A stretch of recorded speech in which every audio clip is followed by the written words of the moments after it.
From Silicon Valley, California, this is Fresh Dialogues.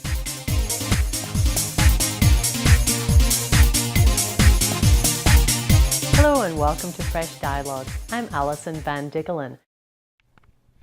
This week's Fresh Dialogues was recorded at Fontainebleau's Clean Green Conference on January 29, 2010. A panel of clean tech experts respond to the question, what policy changes at the Department of Energy would help the green economy? Laurie Euler and Elise Zoli share their views.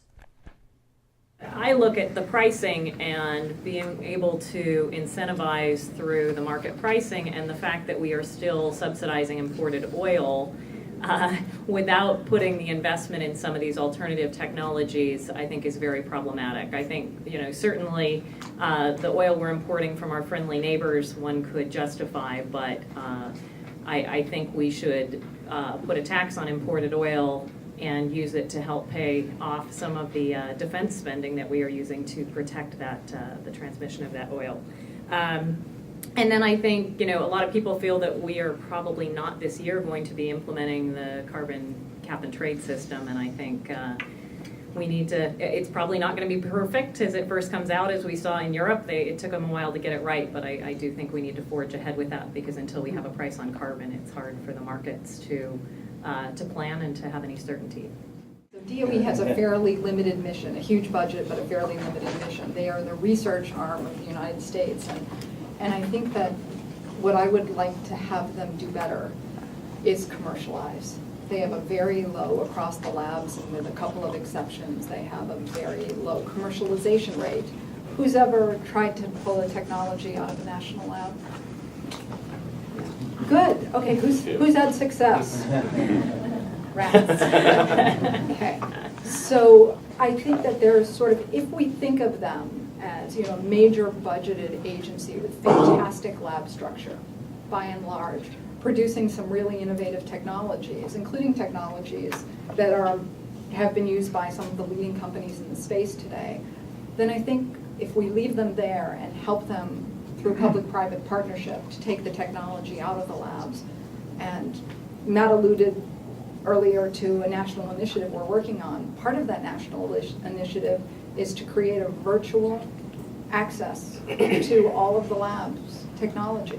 So you don't have to run around to the many different places, and you can actually see the technology, aggregate it, acquire it in a simplified fashion, and begin to commercialize it.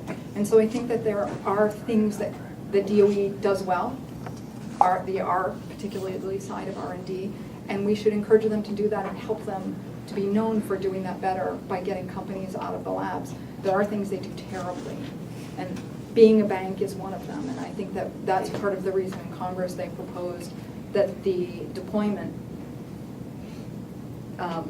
system for significant clean technology be taken out of DOE. Now, there is something they do extremely well. Who's met Richard Kidd at the Federal Energy Management Program?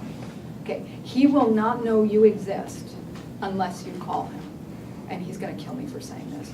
If you have not gotten onto the DOE website and looked at the Federal Energy Management Program, and if you have a technology that you think can be acquired by one of the largest purchasers and implemented in bases, federal facilities, then you should send an email to Richard's team, and you're welcome to use my name. You have his email? We'd like to sit down. You have his email and phone number that you'll give out? If someone comes up to me afterward, I will not give you his email and his number, but I will introduce you. Okay. And Richard Kidd, K-I-D-D, runs the Federal Energy Management Program. And does a fantastic job.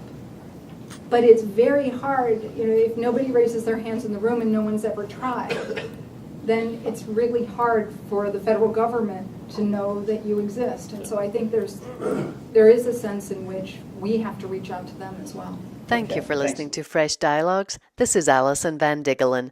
For more lively interviews with many more leaders, go to freshdialogues.com. With special thanks to Carol Pecora for technical support and Kevin MacLeod, who wrote and produced our music.